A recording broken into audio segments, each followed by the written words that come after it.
नमस्कार दोस्तों। आज का हमारा विषय है RPSC first grade educational management. और ये एजुकेशनल मैनेजमेंट की हमारी ये 34वीं यूनिट है, क्योंकि इससे पहले जो कंप्लीट जो 33 यूनिट है वो हम पूरी कर चुके हैं। और वो आपको इसी चैनल पर एक ही जगह प्लेलिस्ट में क्रम से आपको वो प्राप्त हो जाएंगी। और बढ़िया तरीके से हर जगह से महत्वपूर्ण बिंदु, चाहे वो इंटरनेट से हो, चाहे वो महत्वपूर्ण किताबों से हो, सभी जगह से महत्वपूर्ण परीक्षा की दृष्टि से बिंदुओं को लेकर के वो वीडियो बनाए गए हैं, जो आपने देख भी लिए हैं। और उसकी जो लास्ट यूनिट थी वो हमने शेष रखी थी, क्योंकि परीक्षा की दृष्टि से सबसे महत्वपूर्ण जो इकाई थी वो 34वीं इकाई थी, जिसका नाम है राइट टू एजुकेशन एक्ट 2009, यानी शिक्षा का अधिकार अधिनियम 2009। ये हम कम से कम 1-1.5 महीना हो गया है जो 33 यूनिट पूरी कर चुके हैं। एक यूनिट को हमने छोड़ दिया था क्योंकि ये इतनी महत्वपूर्ण है, क्योंकि इसको इस तरह से पढ़ाया जाए कि इसमें से एक भी प्रश्न बाहर ना जाए।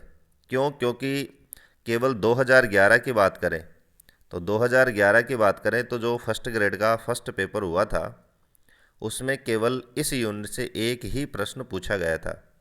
और 2011 के बाद में चाहे 2015 हो, चाहे 2013 हो, चाहे 2018 में ग्रुप ए, ग्रुप बी, चाहे ग्रुप सी, यानी 3 जो पेपर लगे थे फर्स्ट पेपर, उनकी बात हो, तो इस तरह से 2011 के बाद में 2013, 2015 और 2018 सारे के सारे जो पेपर आए थे, तो जो 15 क्वेश्चन थे स्कूल मैनेजमेंट के, उनमें से 3 प्रश्न इस यूनिट से पूछे गए हैं। तो आप देख सकते हैं कि एक तरफ है 33 यूनिट जिसमें से 12 प्रश्न पूछे जाते हैं ओनली, और एक तरफ है एक यूनिट जिसमें से 3 प्रश्न पूछे जाते हैं। तो आज की जो ये यूनिट है, जिसको हम 34वीं यूनिट कह सकते हैं बिंदुओं के अनुसार, उसमें हम आपको यही बताने का प्रयास करेंगे कि कितनी महत्वपूर्ण है और किस तरह से ये प्रश्न पूछे जाते हैं। और आपको यहाँ पर ये भी दिखाया जाएगा कि जिससे आप संतुष्ट भी हो जाएंगे कि वास्तव में 2011 को छोड़ कर के बाकी सारे पेपरों में 3-3 प्रश्न इस यूनिट से पूछे गए हैं। तो 2 जो वीडियो होंगे इस यूनिट को पढ़ने से पहले, उन दोनों यूनिटों में मैं इन प्रश्नों के बारे में ही चर्चा करूँगा। यानी 2011 से लेकर 2018 तक इस यूनिट से जो जितने भी प्रश्न पूछे गए हैं, लगभग 15-16 प्रश्न पूछे गए हैं, उन सारे प्रश्नों को व्याख्या के साथ मैं यहाँ पर आपके सामने उनकी चर्चा करूँगा।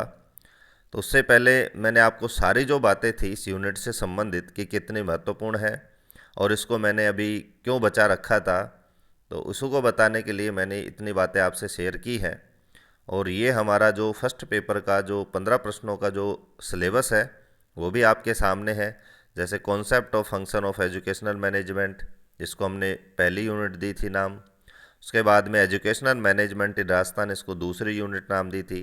तो इस तरह से आप देख सकते हैं जहाँ जहाँ कोमा लग रहा है उससे पहले जो बिंदु है उसको यूनिट अनुसार हम पूरा पढ़ चुके हैं, और इतने शानदार तरीके से पढ़ चुके हैं उसके बताने की आपको ज़रूरत नहीं है, क्योंकि वो आपने वीडियो देखे हैं।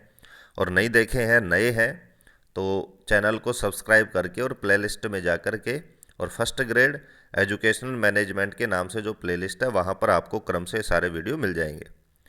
तो आज का जो वीडियो है वो हमारी जो लास्ट यूनिट आप देख सकते हैं, क्योंकि इससे पिछले हमने जो 33वें नंबर की यूनिट थी उसका नाम था ज्ञानवाणी। उसके बाद में हमने मैनेजमेंट के वीडियो स्टॉप कर दिए थे। आज पुनः जो लास्ट यूनिट थी, जो कई दिनों से आपको भी उसका इंतज़ार था, वो मैं लेकर आया हूँ, जिसका नाम है provisions of right of children to free and compulsory education act 2009।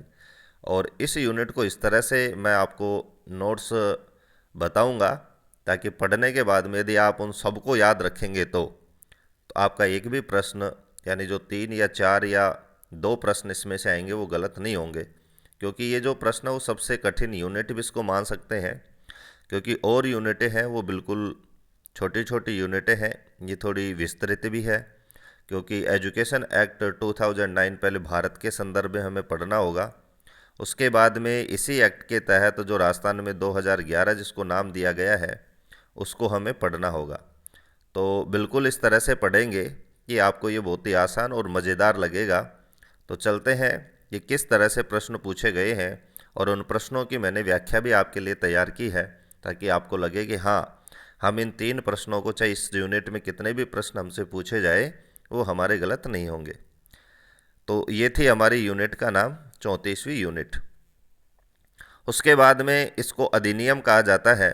तो मैं, चाहे वो साइकोलॉजी हो, चाहे एजुकेशनल मैनेजमेंट हो, उसमें भी कोई एक नया शब्द आता है तो उसको समझाने का प्रयास करता हूँ, ताकि वो शब्द समझ में आए, तो हमारे वो जो यूनिट है, वो जो मैटर, वो समझ में आए। तो यहाँ हमारे सामने जो आरटी एक्ट है, अधिनियम है, तो अधिनियम शब्द को जब हम समझ लेंगे तो ये क्या है वो हमें अपने आप समझ में आ जाएगा। तो अधिनियम क्या होता है कि केंद्र में संसद और राज्य में जो विधानसभा होती है, यानी केंद्र में जो, जहाँ पर हमारे जो सांसद बैठते हैं, जहाँ पर हमारे, जिसका मुखिया हमारे प्रधानमंत्री होता है, उसको हम संसद कहते हैं। और राज्य में जो कार्यपालिका होती है, व्यवस्थापिका होती है, उसको हम विधानसभा कहते हैं। तो संसद या विधानसभा द्वारा पारित किसी विधान को जब संसद या विधानसभा में किसी विषय को प्रस्तावित करते हैं तो उसे विधेयक या बिल कहते हैं। यानी हमें कोई भी नियम बनाना हो, कोई भी लाभ देना हो किसी विशेष वर्ग को या किसी क्षेत्र में, तो विधानसभा या संसद में किसी एक सदन द्वारा बिल प्रस्तुत किया जाता है। संसद या विधानसभा की सर्वसम्मति या सर्वाधिक मतों से पारित होने के बाद उस बिल या विधेयक को अधिनियम का दर्जा मिल जाता है। तो जब ये दोनों सदनों में इसकी चर्चा होगी, जैसे मान लीजिए केंद्र की बात करें, तो दोनों जो सदन है, लोकसभा और राज्यसभा, दोनों यदि सहमत हैं तो पूर्ण बहुमत के साथ वहाँ से पारित होगा। फिर राष्ट्रपति के साइन होकर के उसको अधिनियम का दर्जा दे दिया जाता है। तो हमारा जो ये RTE 2009 है, उसकी भी कुछ इसी तरह से प्रोसेस है। उसको हम व्याख्या में भी देखेंगे, क्योंकि एक प्रश्न की व्याख्या में भी मैंने सारी बातें बताई हैं। और जब हम इसको डिटेल से पढ़ेंगे इस यूनिट को, तो वहाँ भी आपके बात में समझ में आएगी।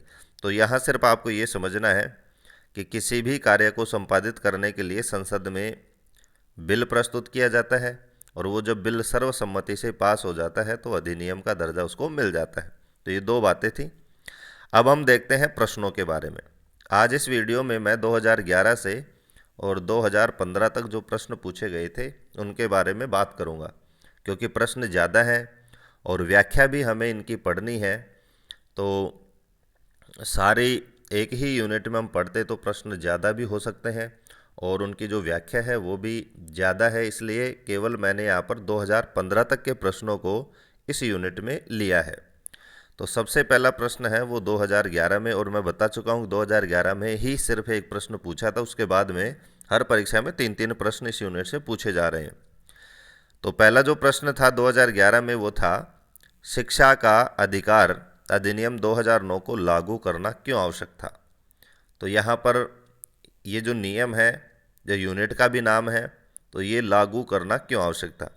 तो 4 ऑप्शन थे हर प्रश्न की तरह। पहला ऑप्शन था क्योंकि भारतीय संविधान की धारा 45 बालकों की शिक्षा के उद्देश्य को पूरा नहीं करती थी।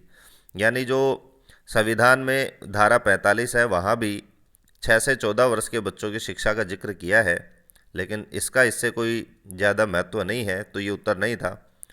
दूसरा इसका जो विकल्प था, ऑप्शन था, वो था बालकों को दिए गए मूल अधिकार के अनुसार गुणवत्ता शिक्षा को संरचना उपलब्ध कराने हेतु। तो इस प्रश्न का जो जवाब था वो ऑप्शन नंबर 2 था। क्यों था? क्योंकि इसमें एक शब्द आया है मूल अधिकार के अनुसार गुणवत्ता शिक्षा की संरचना उपलब्ध करवाना। यानी इसकी व्याख्या देखेंगे तो आपको समझ में आ जाएगा, क्योंकि इसकी व्याख्या है कि संविधान के 86वें संशोधन अधिनियम 2002 में अनुच्छेद 21 क जोड़ा गया। तो यह देख सकते हैं, क्योंकि ये जो अनुच्छेद 21 की क है वो भी शिक्षा से इसका गहन संबंध है। तो ये कब जोड़ा गया? 2002 में जो संविधान का 86वां जो संशोधन अधिनियम पारित हुआ था, उसमें इसको जोड़ा गया था, जिसमें मौलिक अधिकार के रूप में 6 से 14 वर्ष की आयु समूह में सभी बच्चों को मुफ्त और अनिवार्य शिक्षा का प्रावधान किया गया। तो यहाँ पर जो महत्वपूर्ण बिंदु है वो आप देख सकते हैं, मुफ्त और अनिवार्य शिक्षा का प्रावधान। कितने वर्ष के लिए? 6 से 14 वर्ष के लिए। तो ये बातें किस में जोड़ी गई? अनुच्छेद 21 क में। तो इसी बात को ध्यान में रख कर के, क्योंकि अधिकार बन गया, मौलिक अधिकार है कि 6 से 14 वर्ष के जो बच्चे हैं वो मुफ्त और अनिवार्य शिक्षा प्राप्त करेंगे। अब यहाँ हमें ज़रूरत पड़ी थी कि वो मुफ्त शिक्षा किस तरह से दी जाएगी, उसके नियम क्या होंगे, उसकी संरचना क्या होगी, शिक्षकों का उसमें योगदान क्या होगा, शैक्षिक संस्थाओं का उसमें योगदान क्या होगा, अभिभावकों का क्या होगा। इन सारी चीज़ों को ढांचा देने के लिए, संरचना देने के लिए ही आरटी एक्ट 2009 को लागू करने की ज़रूरत पड़ी, क्योंकि प्रश्न यही था कि क्यों लागू करने की आवश्यकता पड़ी। इसी को मैंने लिख भी दिया है कि इसी मौलिक अधिकार के अंतर्गत गुणवत्तापूर्ण शिक्षा की संरचना हेतु आरटी एक्ट 2009 लागू किया गया। और भी स्पष्ट शब्दों में मैंने लिखा है कि आरटीई एक्ट 2009 में भी शीर्षक जो है उसमें निःशुल्क और अनिवार्य शब्द सम्मिलित है। तो आप देख सकते हैं कि वहाँ भी निःशुल्क और अनिवार्य शिक्षा सम्मिलित है, और अनुच्छेद 21 क में भी ये दो शब्द हैं, निःशुल्क और अनिवार्य शिक्षा। तो दोनों एक ही चीज़ें हैं। तो आप समझ सकते हैं कि अनुच्छेद 21 क की जो मौलिक अधिकार दिया गया था उसी को संरचना देने के लिए, उसी को धरातल पर लागू करने के लिए आरटी एक्ट 2009 लागू किया गया। तो इसी तरह से हमारा जो जवाब था वो ऑप्शन नंबर 2 था। तो ये था 2011 का प्रश्न। अब हम 2013 की बात करते हैं। तो 2013 में इस यूनिट से 3 प्रश्न पूछे गए थे, जिनमें पहला प्रश्न था कि शिक्षा के अधिकार अधिनियम 2009 में एक अध्यापक के लिए न्यूनतम कार्य घंटे प्रति सप्ताह निर्धारित किए गए हैं। तो इस प्रश्न में पूछा गया था कि कोई भी विद्यालय में एक अध्यापक है, तो एक सप्ताह में उसके लिए शैक्षणिक घंटे कितने निर्धारित किए गए हैं। यह साप्ताहिक बात हो रही है, एक सत्र का भी आ सकता है। व्याख्या में मैंने सत्र के भी बताए हैं, साप्ताहिक भी बताए हैं। तो इस प्रश्न का जो जवाब था वो था ऑप्शन नंबर 2, 45 घंटे। यानी एक शिक्षक के लिए प्रति सप्ताह 45 घंटे निर्धारित किए गए हैं। न्यूनतम बात हो रही है, अधिकतम हो सकते हैं, लेकिन कम से कम इतने तो होंगे ही होंगे। दो शब्दों का आपको ध्यान रखना, न्यूनतम और अधिकतम। अधिकतम और भी हो सकते हैं। क्यों हो सकते हैं? क्योंकि किसी विद्यालय में मान लीजिए स्टाफ कम है और छात्र ज़्यादा हैं, सेक्शन बनाने की आवश्यकता है, तो ज़्यादा भी हो सकते हैं, लेकिन न्यूनतम 45 घंटे तो अवश्य होंगे। व्याख्या की बात करते हैं। इस प्रश्न की व्याख्या से आपके और भी इससे रिलेटेड प्रश्न आएंगे तो सही होंगे, क्योंकि जब मैं हर टॉपिक की जो टेस्ट सीरीज भी चालू करूँगा वहाँ भी जब प्रश्न आपको बताए जाएंगे तो मैं प्रश्न, मेरी विशेषता है कि मैं व्याख्या के साथ ही प्रस्तुत करता हूँ, ताकि उससे रिलेटेड किसी भी तरह से दोबारा भी प्रश्न पूछा जाए, यानी जिसको हम कहते हैं कि घुमा फिरा के प्रश्न पूछा जाए, तो व्याख्या पढ़ने से हमारा वो प्रश्न भी सही हो जाए। तो दूसरे प्रश्न की व्याख्या है कि आरटी एक्ट 2009 की धारा 1925 की अनुसूची के अनुसार एक शैक्षणिक सत्र में न्यूनतम कार्य दिवस या शिक्षण घंटों की संख्या नियमानुसार होगी। तो ये भी आरटी एक्ट 2009 की जो धारा है 19 और 25, उसमें इसका जिक्र किया है। और यहाँ पर हम दोनों चीज़ों के बारे में पढ़ेंगे कि एक शैक्षणिक सत्र,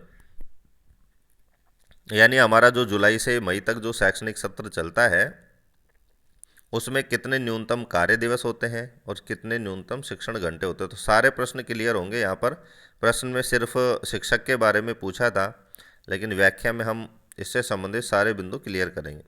तो सबसे पहले देखते हैं कक्षा 1 से 5 पूरे सत्र में जो कार्य दिवस होंगे न्यूनतम वो 200 होंगे, यानी 200 दिन उनकी क्लासें लगेगी, और जो शिक्षण घंटे होंगे वो होंगे 800। तो इस तरह से आप देख सकते हैं ये न्यूनतम है, यानी न्यूनतम 800 घंटे शिक्षण करवाना अनिवार्य है 1 से 5 तक के लिए। जैसे ही हम 800 में 200 का यहाँ भाग देते हैं तो हमारे सामने आ जाता है 4।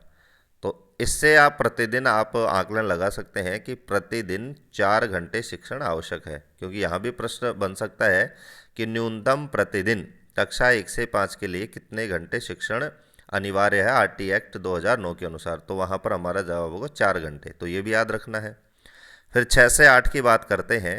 तो 6 से 8 में कार्य दिवस होंगे 220 और शिक्षण घंटे होंगे 1000, यानी शिक्षण घंटे यहाँ 1 से 5 से 200 ज़्यादा हो गए हैं और जो दिवस हैं वो 20 अधिक हो गए। इसी तरह से आप 6 से 8 1000 में 220 का भाग दे करके और जो प्रतिदिन का जो अनुपात है वो भी निकाल सकते हैं।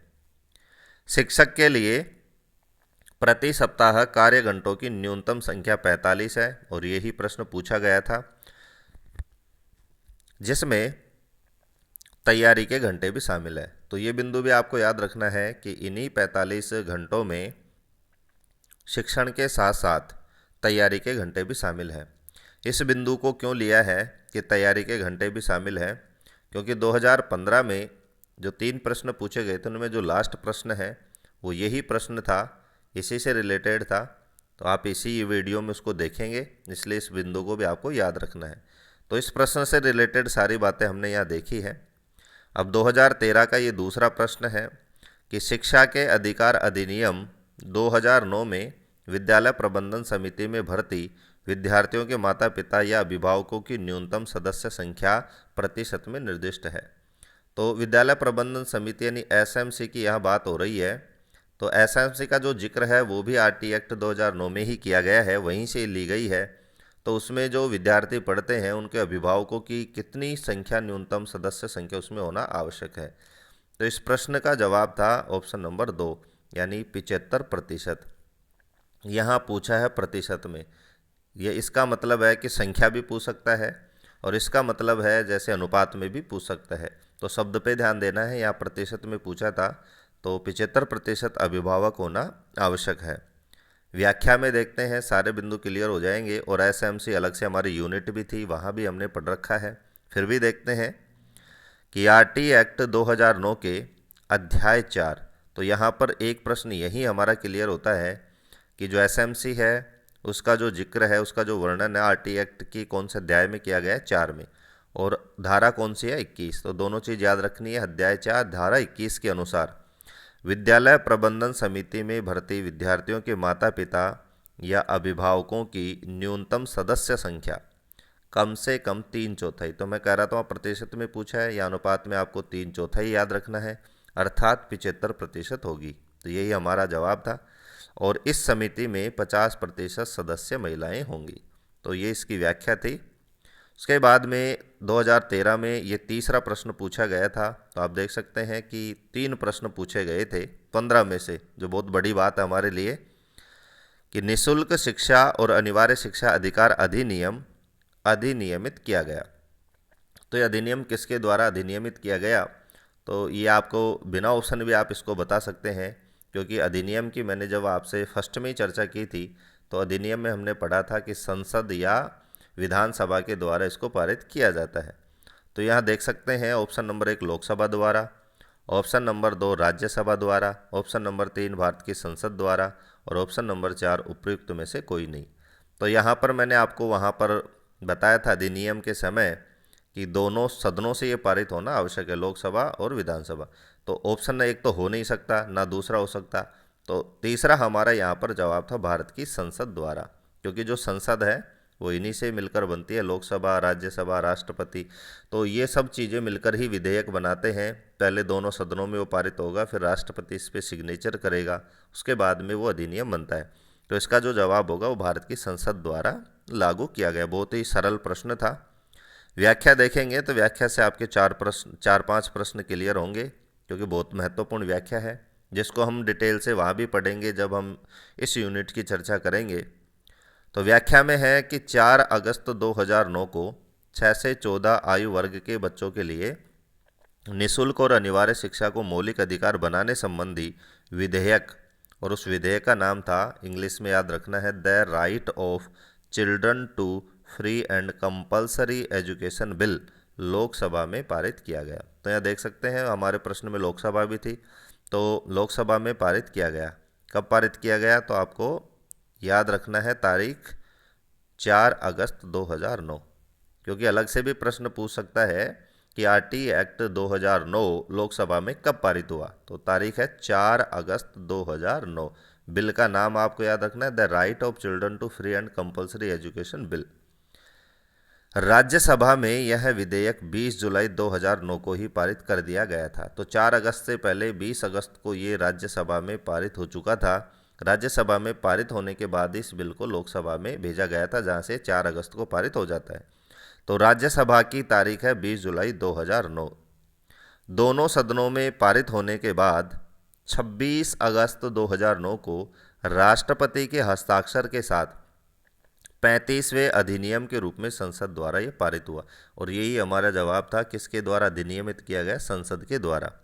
तो राष्ट्रपति के हस्ताक्षर कब हुए? 26 अगस्त 2009। तो तीनों तारीख महत्वपूर्ण है, 4 अगस्त, 26 अगस्त और 20 जुलाई। और ये कुल मिलाकर के कौन से नंबर का अधिनियम था? 35वें नंबर का अधिनियम। इससे पहले हमारे देश में गणराज्य में 2050 के बाद, 1950 के बाद, क्योंकि 1950 में हमारा देश गणराज्य बना, गणतंत्र दिवस वहीं से स्टार्ट करते हैं, उसके बाद ये 35वां अधिनियम, इससे पहले 34 अधिनियम बन चुके थे। और लागू होने की बात करें तो आरटी एक्ट 2009 कब लागू हुआ? 1 अप्रैल 2010। ये प्रश्न भी कई एग्जामों में पूछा जाता है कि आरटी एक्ट 2009 कब लागू हुआ? तो 1 अप्रैल 2010 से। तो ये थे 2013 के 3 प्रश्न। अब हम बात करते हैं प्रश्न 2015 के। तो 2015 का ये पहला प्रश्न है कि शिक्षा का अधिकार अधिनियम 2009 की धारा 29(1) के तहत राज्य की घोषित शैक्षिक प्राधिकृत संस्था है। तो इसमें बहुत सारी धाराएं हैं, वो अभी मैं आपको बताऊंगा नहीं कितने अध्याय हैं, कितनी धाराएं हैं, क्योंकि फिर उससे हमारे जो यूनिट का जो इंटरेस्ट है वो खत्म होगा। क्योंकि वहाँ पर मैंने नोट्स बना रखे हैं, वहाँ कितने अध्याय, कितनी धाराएं हैं, कौन सी धारा में किस चीज़ का वर्णन है। तो प्रश्न में पूछा गया तो उसी धारा की हम बात करेंगे। तो यहाँ पूछा गया कि धारा 29 की उपधारा 1 के तहत राज्य की घोषित शैक्षिक प्राधिकारी संस्था कौन सी है? ऑप्शन है माध्यमिक शिक्षा बोर्ड, दूसरा ऑप्शन है SIERT, तीसरा ऑप्शन है सर्व शिक्षा अभियान और चौथा है राष्ट्रीय माध्यमिक शिक्षा अभियान। तो किसको 29(1) के तहत प्राधिकारी संस्था माना है? तो हमारा जवाब होगा 2, SIERT को। क्यों माना है? तो उसका कारण आपको व्याख्या में मिलेगा। व्याख्या देख सकते हैं, मैंने आपके लिए 29(1) यहाँ पर व्याख्या प्रस्तुत की है विशेष रूप से, कि प्रारंभिक शिक्षा के लिए पाठ्यक्रम और उसकी मूल्यांकन प्रक्रिया सरकार द्वारा लिखित सूचना द्वारा तय किए जाने वाले शैक्षिक अधिकारी या संस्था के निर्देशन में तैयार होगा। तो यहाँ ध्यान देने योग्य बिंदु है, शैक्षिक अधिकारी या संस्था में तैयार होगा। क्या तैयार होगा? पाठ्यक्रम और मूल्यांकन प्रक्रिया। तो इस तरह से आप देख सकते हैं कि हमारे राजस्थान में जो पाठ्यक्रम और जो पाठ्यक्रम संबंधी जो मूल्यांकन का जो कार्य कर रही है वो RSCIT जो उदयपुर है उसी के द्वारा किया जा रहा है। तो इसीलिए उसी को इसके अंतर्गत रखा गया है। तो इससे आप यदि इस धाराओं को डिटेल से पढ़ेंगे तो आपका एक भी प्रश्न गलत नहीं होगा। आगे हम देखते हैं, सरकार द्वारा तय शैक्षिक अधिकारी या संस्था पाठ्यक्रम और मूल्यांकन प्रक्रिया तैयार करते समय निम्नलिखित बातों का ध्यान रखेंगे। आगे इनकी जो दायित्व है, इनके जो कर्तव्य हैं, क्योंकि अधिकारी या संस्था का निर्धारण कर ही दिया है, तो यहाँ पर जो हमारे राजस्थान में जो संस्था है वो SIERT उदयपुर को रखा गया है, क्योंकि वही पाठ्यक्रम संबंधी जितने भी कार्य हैं उसी के द्वारा किए जाते हैं। आगे उनके कार्यों की बात करते हैं कि उनको क्या क्या कार्यों के ध्यान रखना है। तो ये कार्य है, पहला कार्य है कि पाठ्यक्रम और मूल्यांकन प्रक्रिया संविधान में दिए गए मूल्यों के अनुरूप हो, बालक का सर्वांगीण विकास करे। तीसरा है बालक में ज्ञान, अंतःशक्ति और योग्यता का निर्माण हो। चौथा है बच्चों की मानसिक और शारीरिक क्षमता के विकास का अधिकतम अवसर हो। पांचवा है सीखने सिखाने की प्रक्रिया बालकों के अनुरूप गतिविधि आधारित हो और खोजने की प्रवृत्ति बढ़ाने वाली हो। छठा है शिक्षा का माध्यम जहाँ तक हो सके बच्चे की मातृभाषा के अनुरूप हो। सातवां है स्कूल में भयमुक्त वातावरण हो ताकि बच्चे स्वयं सोच विचार कर निर्णय ले सकें। आठवां है बच्चों के सीखने और समझाने का व्यापक सतत आकलन CCE शिक्षण प्रक्रिया के दौरान हो। तो ये कार्य भी मैंने आपको बता दिए हैं, बल्कि पूछा गया था धारा 29.1। तो 29.1 है जिसमें अधिकारी और संस्था की बात की गई है कि राज्य में या केंद्र में एक ऐसी संस्था होगी, एक अधिकारी होगा जो पाठ्यक्रम संबंधी कार्य को संपादित करेगा। तो उसी के अंतर्गत राजस्थान में किसको लिया गया है? SIERT उदयपुर को। तो ये प्रश्न भी शायद जितना मैं मानता हूँ क्लियर हो गया होगा। अगला प्रश्न है 2015 में दूसरा जो प्रश्न पूछा गया था वो था शिक्षा का अधिकार अधिनियम 2009 के मान व मानकों के अनुसार प्राथमिक स्तर कक्षा 1 से 5 तक के 200 छात्रों के लिए शिक्षकों की संख्या क्या होगी। अब RT एक्ट में शिक्षक छात्र अनुपात भी बताया गया है कि कितने छात्रों पर कितने अध्यापक होंगे, क्या व्यवस्थाएं होंगी, तो यहाँ पर प्रश्न बना था कक्षा 1 से 5 तक और छात्रों की संख्या इन्होंने ली थी 200। तो 2015 की मैंने जब आंसर की देखी तो वहाँ पर इसका जवाब था ऑप्शन नंबर 3, 6। अब वो 6 क्यों था, तो इसकी व्याख्या से आपको समझ में आ जाएगा। जैसे व्याख्या है, शिक्षा का अधिकार अधिनियम, जिसको आरटी एक्ट 2009 कहते हैं, में प्रावधान किया गया कि प्राइमरी स्कूल में 30 बच्चों पर एक, तो ये सारी बातें याद रखनी है। 200 पूछा था, 30 भी पूछ सकता है, तो 30 पर एक। जूनियर में 35 बच्चों पर एक अध्यापक रखने का नियम है। यदि संख्या 0 से 30 है तो एक शिक्षक, 30 से 59 है तो 2 शिक्षक, 61 से 90 है तो 3 अध्यापक, 91 से 120 तक 4 अध्यापक और 121 से 200 तक 5 अध्यापक। अब कन्फ्यूज यहाँ उत्पन्न होता है क्योंकि प्रश्न में पूछा था कि 200 अध्यापकों पर 200 छात्रों पर कितने अध्यापक होंगे, और ऑप्शन में 6 भी था और ऑप्शन में 5 भी था। तो आंसर 5 क्यों नहीं माना, तो आगे देखते हैं। 200 से अधिक छात्र संख्या होने पर 1:40 अनुपात पर शिक्षक रखे जाएंगे। तो 1:40 से हम निकाले तो भी 5 होते हैं, क्योंकि 4 पंजे 20। 150 छात्र संख्या से ऊपर एक प्रधानाध्यापक का पद सृजित होगा। तो बात यहाँ पर आकर अटकती है कि जैसे ही छात्र संख्या 1 से 50 से अधिक होगी तो एक पद प्रधानाध्यापक का हो जाएगा। तो 200 पे 5 अध्यापक प्लस एक प्रधानाध्यापक, तो यहाँ पर शायद इसीलिए उसका उत्तर 6 माना है। वैसे उसका उत्तर होना चाहिए था 5, तो शायद ये प्रधानाध्यापक को भी शामिल किया है।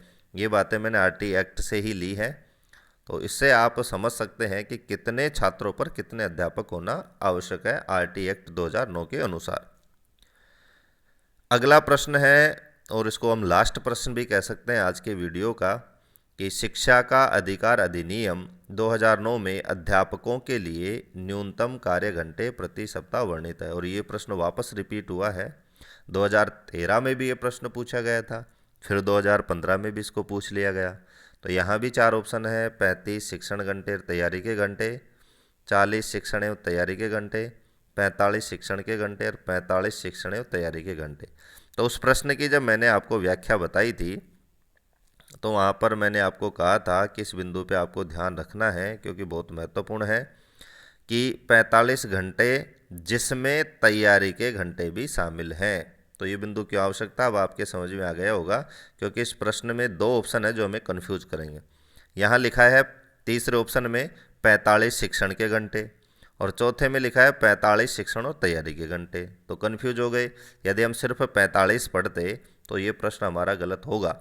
तो आपको याद रखना है, इसका जो जवाब है ऑप्शन नंबर 4 है, 45 शिक्षण घंटे और तैयारी के घंटे।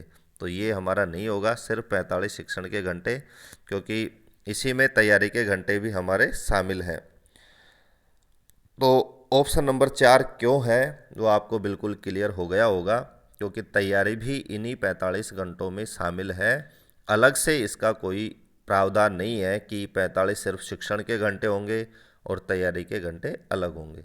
तो ये थे आज के हमारे 7 प्रश्न, जो आप देख सकते हैं कि 2015, उसके बाद में से पिछला 2015, उसके बाद 2015, तो 2015 में भी 3 प्रश्न आए थे। फिर 2013 की बात करें तो 1, 2013 में 2 और 2013 में 3, तो 2013 में भी 3 आए थे। सिर्फ 2011 में एक प्रश्न पूछा गया था। अब हमारे 2018 में 3 पेपर हुए थे, 3 ग्रुपों में हुए थे, ए, बी और सी। उनमें भी 3-3 प्रश्न पूछे गए थे, एक ही में 2 थे, तो वहाँ भी हम चर्चा करेंगे। तो आज का वीडियो आपको कैसा लगा? मुझे जो वाजिब लगा कि यूनिट प्रारंभ करने से पहले इसकी जो भूमिका है वो अच्छी तरह से आपके सामने बताई जाए, वो मैंने बताने का प्रयास किया है। वीडियो अच्छा लगा हो, लाभदायक लगा हो, परीक्षा की दृष्टि से उपयोगी हो तो लाइक और कमेंट करके अवश्य बताएं, ताकि इस यूनिट को इससे भी अच्छे तरीके से आपके लिए लेकर मैं आ सकूं। धन्यवाद।